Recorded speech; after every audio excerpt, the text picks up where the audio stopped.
Bloomberg Audio Studios. Podcasts, radio, news. Good morning, I'm Nathan Hager. And I'm Karen Moscow. Here are the stories we're following today. Karen, the rise in stocks comes as the U.S. moves closer to trade deals with major trading partners. In fact, this morning, China has confirmed it signed a trade framework with the U.S. in recent days. That echoes comments from Commerce Secretary Howard Lutnick heard on Bloomberg's Balance of Power. That deal was signed and sealed 2 days ago. Their prime minister and their parliament have to approve it, and the president likes to close these deals himself. I mean, he's the deal maker. He loves to close it.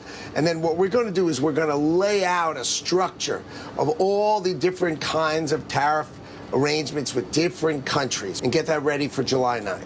Commerce Secretary Howard Lutnick says the agreement codifies terms laid out earlier this month in talks between the U.S. and China in Geneva. He says the U.S. has imminent plans to reach agreements with a set of 10 other major trading partners. You can get the full conversation with the Commerce Secretary on the Bloomberg Podcasts page on YouTube. Nathan, President Trump says a, quote, very big trade deal could be signed soon that would open up the Indian market to American business. Talks have been strained by Washington's demand that India open its market to genetically modified crops, an ask New Delhi has rejected. Sources say a team of Indian trade officials is slated to hold meetings with officials in Washington this week to resolve differences and find a common ground. And Karen, the Treasury Department's announced a deal with G7 countries to remove a controversial revenge tax from President Trump's tax and spending bill. Section 899 would have targeted countries whose tax policies were deemed discriminatory by the U.S., applying higher rates to those jurisdictions. Under the agreement, American firms will be exempted from OECD-brokered 15% global minimum tax rates for big companies. We get more from Bloomberg's Jill Desis. The big news is that those U.S. companies are going to be excluded from, that Pillar 2, that's the global minimum tax that was implemented in 2024. I do believe at this point you've got, obviously, the U.S. saying that they've reached this deal with G7 nations. I think this still has to be formally approved by the OECD at some point within the next week or so. Bloomberg's Jill Desis says Section 899 in the big tax cut bill had sparked fears on Wall Street and beyond that it would make it much more expensive for foreign individuals and companies to invest in the U.S. Nathan, Donald Trump is once again criticizing Fed Chair Jay Powell for not cutting interest rates. The president spoke during a tax bill event at the White House. And if we had a person over at the Fed that would lower interest rates a little bit, that would be helpful, too. It's hard to believe. This is on top of, we have to fight this guy. He's not doing the job. Earlier this week in congressional testimony, Jay Powell suggested the Fed will remain on hold for now because of the higher inflation outlook. Let's turn to the latest developments from the Middle East now, Karen. Iran is denying that it'll hold nuclear talks with the U.S. next week. President Trump said there would be negotiations when he left this week's NATO summit. But Iran's foreign minister, Abbas Araghchi, told state television that speculation about new discussions should not be taken seriously. Meantime, the Senate received its first closed-door briefing on last weekend's U.S. airstrikes on Iran's underground nuclear facilities.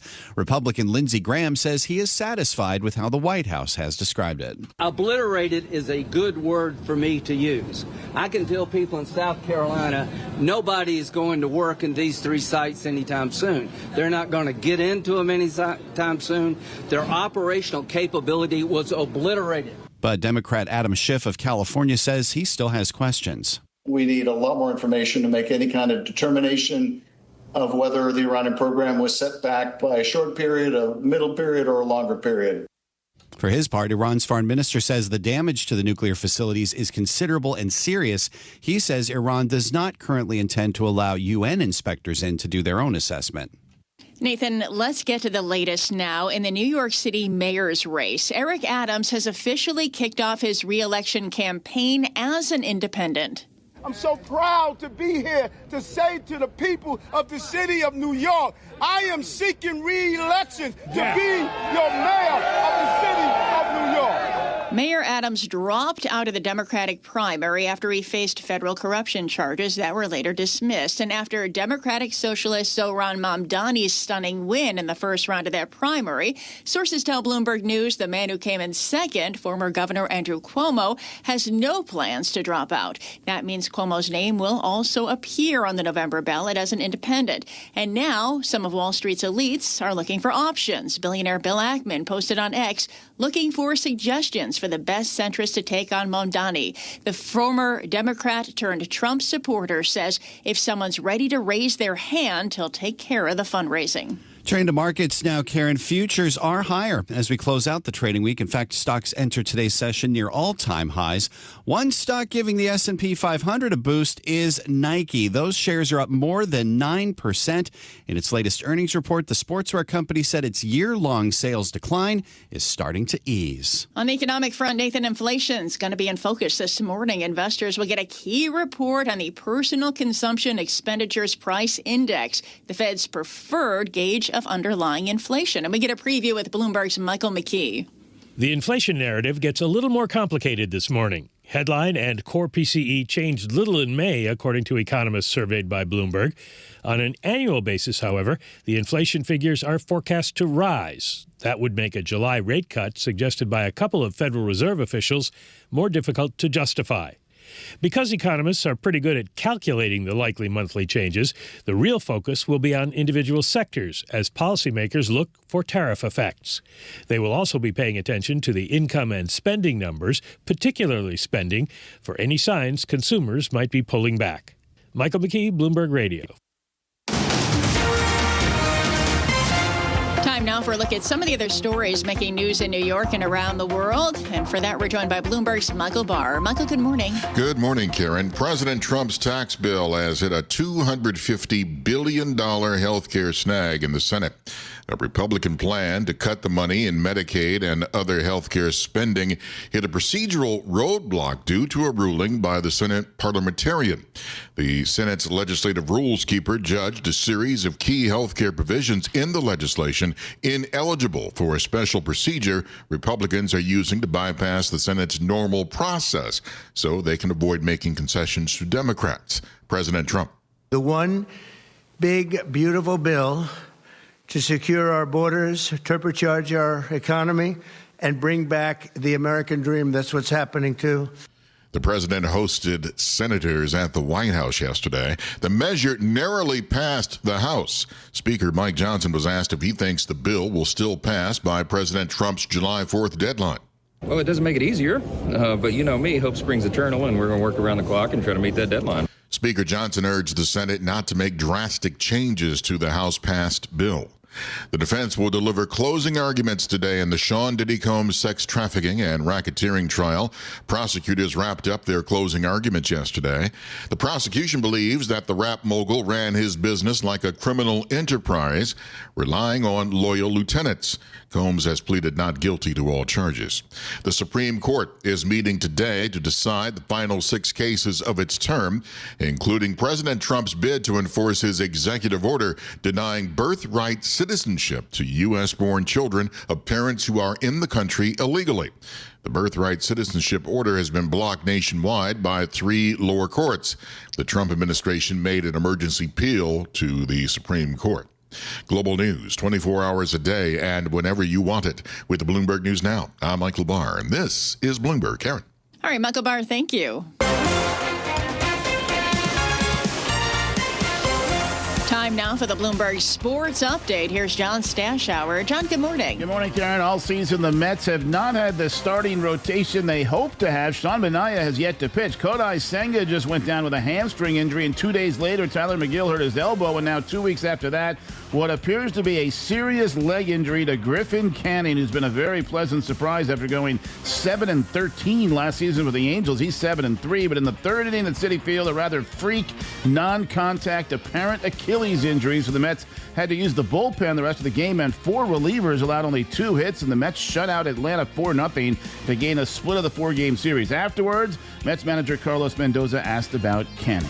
Horrible, sucks. You hate to see it, especially the way he went down right away. And once you get there and, you're asking what's going on, and then just how everything developed after that, I feel sorry for the guy, especially how big he's been for us and the way he's been throwing the ball the whole year. The Mets are back in first place because the Phillies got swept in Houston. The Astros won 2-1 after earlier wins 1-0 and 2-0. The Rays blanked the A's 8-0. That's the A's 50th loss of the season. They start a series with the Yankees tonight in the Bronx. The Mets this weekend play in Pittsburgh, and the Pirates have also lost 50 games.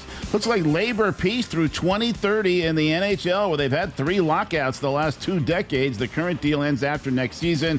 Two sides said to be close to agreeing to a 4-year extension that would make for an 84-game regular season, 2 games longer than now. Justin Tucker's the most accurate kicker in NFL history, but the longtime Baltimore Raven was recently cut. He missed 10 kicks last season, and he was accused by 16 massage therapists of sexual misconduct. The NFL has given Tucker a 10-game suspension, so any team that signs him doesn't get him until November. John Stashauer, Bloomberg Sports, Karen and Nathan. Coast to coast on Bloomberg Radio, nationwide on Sirius XM, and around the world on Bloomberg.com and the Bloomberg Business app. This is Bloomberg Daybreak. Good morning. I'm Nathan Hager. Turning now to our exclusive conversation with Commerce Secretary Howard Lutnick on Bloomberg's Balance of Power with Joe Matthew and Kaylee Lines. He told them the U.S. and China had signed a trade framework deal 2 days ago, and that President Trump suggested the U.S. is close to a deal with India. He also talked about the White House doing more deals ahead of the July 9th so-called reciprocal tariff deadline. Let's listen to part of that discussion. The tariff program is in the power of the presidency, right? Congress has given the president the power to work on these tariffs and to set these tariffs. So that's presidential power. So what's really interesting is this big, beautiful bill does not count the $88 billion of tariff revenue we've received, and now we're earning up to $30 billion a month in tariff revenue so far, and as you get to July 9th, that number is only going to go higher. We're going to announce a whole bunch of deals over the next week or so, and then we're just going to send letters out to everybody who's responded to us, put them in the right category, and off we'll go. So there's going to be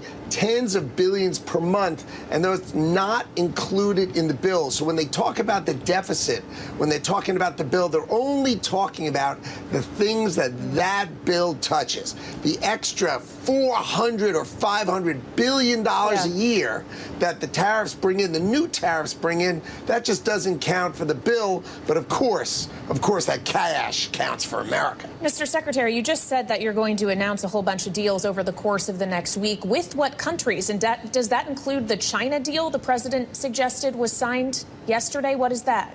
So the China deal, we inked the deal. You remember we had a trip to Geneva, and then that was being slow played. We got back together in London, and that deal was signed and sealed 2 days ago. President just said it. Okay. And then he also suggested that we are, of course, at the very close finish line with India. Of course, the way these deals happen is their prime minister and their parliament have to approve it, and the president likes to close these deals himself. I mean, he's the deal maker. He loves to close it. I think we have deal after deal after deal. The president's going to make his calls. He's going to decide exactly the finishing touches on them. And then what we're going to do is we're going to lay out a structure of all the different kinds of tariff arrangements with different countries, right? There are countries with huge deficits. There are countries that are balanced. We're going to set that all up and get that ready for July 9th. So it sounds to me, Secretary, and correct me if I'm wrong, as I listen to you, that we either get 88 deals announced in the next 2 weeks, or there's going to be action one way or the other by this administration that July 9th will be conclusive. If there's no deal, here's the new reciprocal tariff. Is that right? Of course. So what we're going to do is we'll announce some deals, but basically the deals we're going to announce are sort of the head of the class, the structural spot in the line, and then all the other countries will fit behind those categories, right? So we're going to do top 10 deals, put them in the right category, and then these other countries will fit behind. So you'll have South American deals, and you'll have African deals. You'll have it all structured and set up, and that's the model how you do leadership and we will put these people in their proper buckets on July 9th. So those who have deals will have deals, and everybody else who's been negotiating with us, they'll get a response from us, and then they'll go into that package, and July 9th will go forward. And as the president said, if people want to come back and negotiate further, they're entitled to, but that tariff rate will be set, and off we'll go.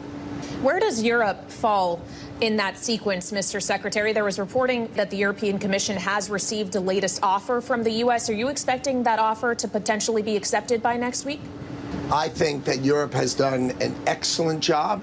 They are working hard. Remember, it was a very, very slow process, if you remember, and the president put out a truth, kind of motivated them with that truth, as Donald Trump is capable of doing. They came to the table then. They started negotiating. They really put it on the table, and I've become optimistic. I think if you had asked me 3 weeks ago before that truth, I would have said no way. But since that truth by the president, I really feel I'm optimistic. I think we could get a deal done now. Europe will be right at the end, but you got to remember, they're our largest trading partner, so the fact that they come at the very end makes some sense. It's deep, it's complex, but I'm kind of optimistic now. I wasn't optimistic 3 weeks ago, but now, since the president got involved, I'm pretty optimistic, actually.